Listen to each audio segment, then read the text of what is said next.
Je pense qu'il nous a fait le coup du gaulliste en disant mes grands-parents l'étaient, donc je le suis, c'est génétique.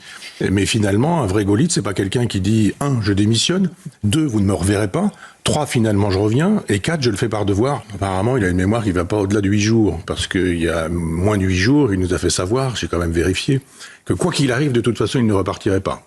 Les conditions n'étaient pas réunies. Non, il a dit quoi qu'il arrive, je ne repartirai pas. Ouais.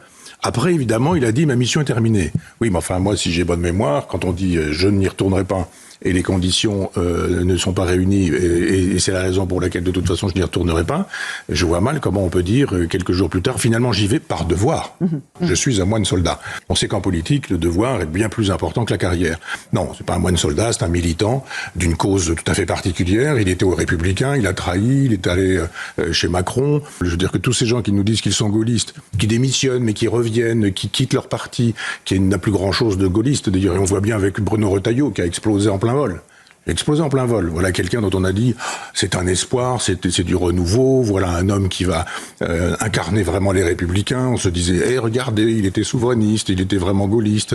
Il avait voté non à Maastricht, il avait voté non au traité européen. C'est un homme de conviction, etc. Puis là, d'un seul coup, c'est mais quoi ? Je découvre que Bruno Le Maire est élu et nommé et que on ne m'a pas fait savoir. Je m'en vais. C'est petit tout ça. C'est vraiment de la politique politicienne. Donc le général de Gaulle n'aurait pas apprécié cette espèce de mise à l'écart. Parce que la vraie démission, elle a du panache.